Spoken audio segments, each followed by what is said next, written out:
just like a dog, I mark my territory with my own piss. Good evening, soldiers. My name is General Boomer, and in our ongoing efforts to counteract the furry menace, I bring you the second episode of my guide to furries. Today is a very special episode, for we will be going over their biology in the most practical way possible.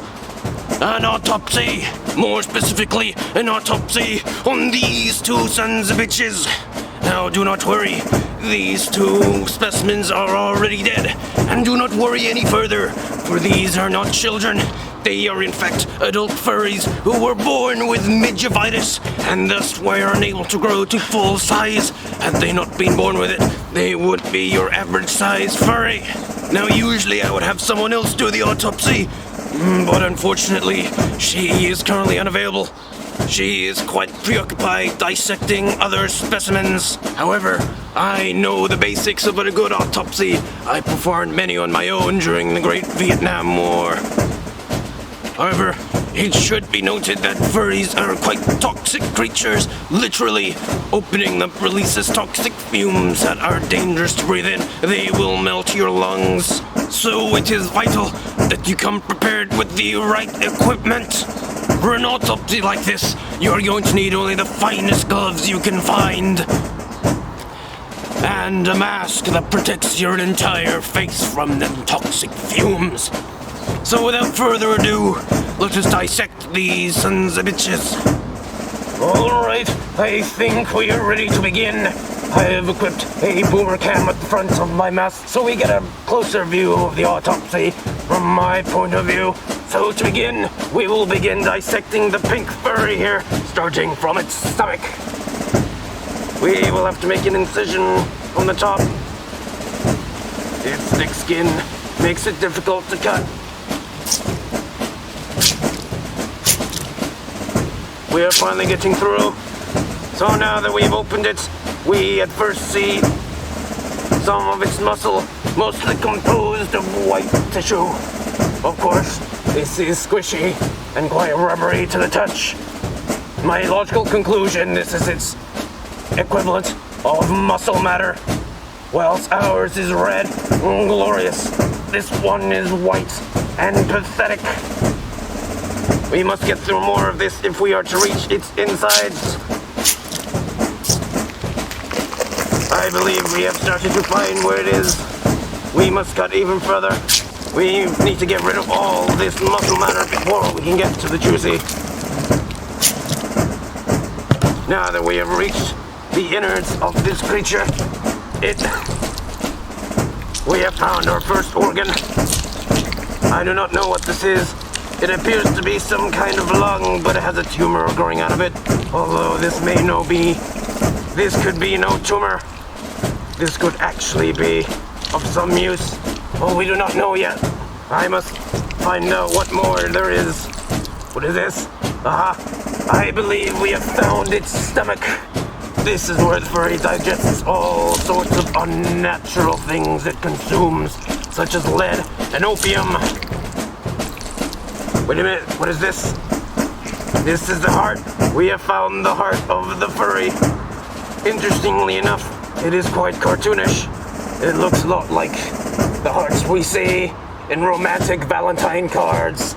This revelation could lead me to more research as to why there might be a connection between this heart and the cartoon heart we all lovingly know. I believe I found its kidneys. They are nearly identical in every aspect, shape, color, and size. Much like us, the only thing we share in common with furries is that they also suffer from kidney stones, which these kidneys here produce. This is a strange complex. What is this? Fascinating. This organ is in the shape of a ring. I have not yet know what it can do, but I will find out through research.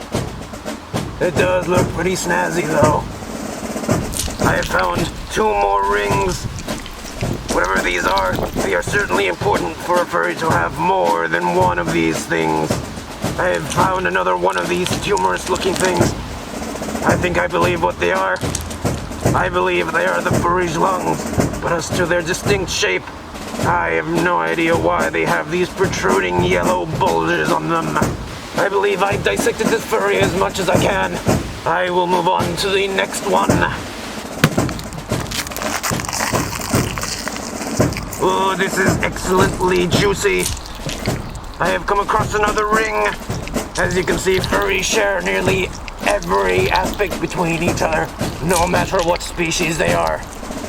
I have found another heart. No surprise there. Interestingly, furries' biology and anatomy is incredibly different from humans. While humans have a neat and organized organ set, furries' organs seem to move indefinitely across this sludgy mass inside their body. They never stay stationary, always moving around. It is fascinating to me. I wonder how these organs interact with one another and supply the body with all the energy it needs while continuously moving. Then, I do believe I've made quite a discovery. While this furry only had one heart, this furry here has two. It is a remarkable breakthrough for science. And many more questions arise from this. Why does this furry have two hearts? What do you have to gain from having two? Alright, I believe I've dissected as much as I can, and I've made various amazing discoveries. I will be back with you shortly. I must analyze each and every organ there is. Hello, soldiers. I am back, and after much off-screen research, I believe I found the purpose to every single organ we found today. Starting with the heart. This heart is of strange shape, mostly because it is the heart we identify as love. We see it everywhere, on cards, on the internet, on those weird websites, but I believe I now know why. You see, I believe that in the past, there were similar autopsies conducted on furries, and these scientists were absolutely fascinated with the shape of this heart, and thus began to sell it to the public, who were also fascinated by these hearts.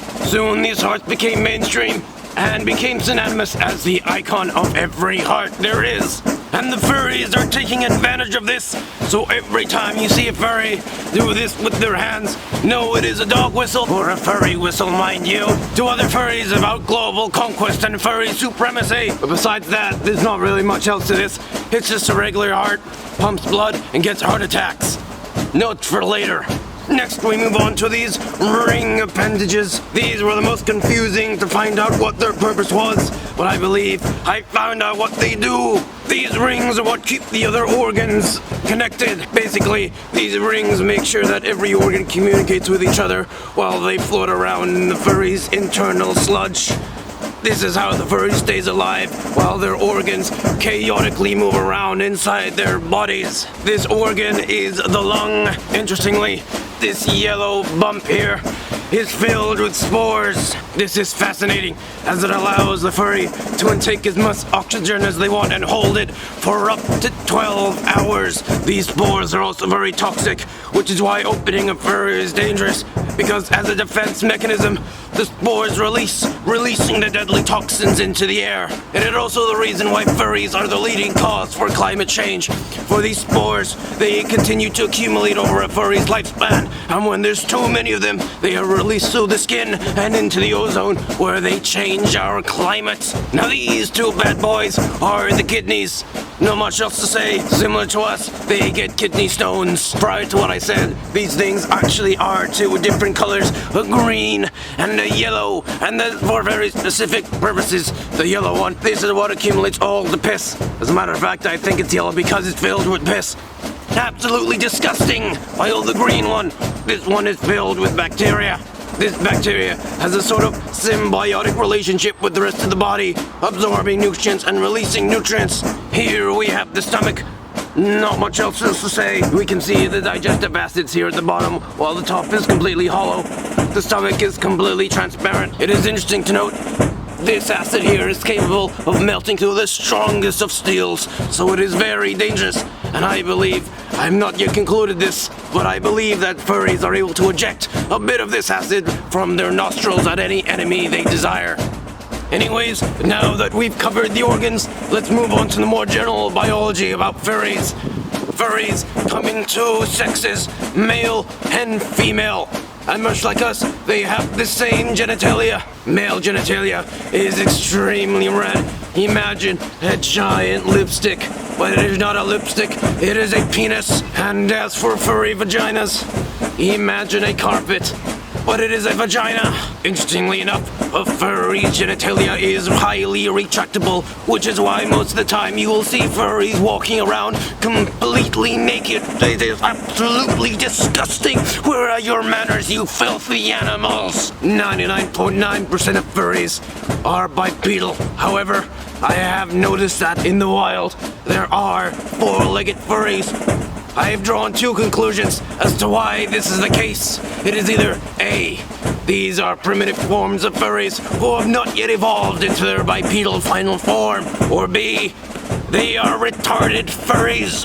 The furries' unique biology also allow them to come in a variety of unique forms. This is most notable in their unique designs, ranging from a variety of different colors, such as green, blue, Pope, and Elvis, and of other variety of different forms. There are also several subspecies of furries, such as scalies and bird people, but I will cover those in a different video. Anyway, that concludes today's episode of my guide to furries. On the second episode, we will be covering furry behaviors. Until then, soldiers, be safe, stay vigilant, and above all, be prepared. Oh no! Help us! We're just vile, disgusting creatures who just want to take over the earth! Oh, the agony! All we wanted to do was put an end to the human race! Shut up, fool. Do you want to hear?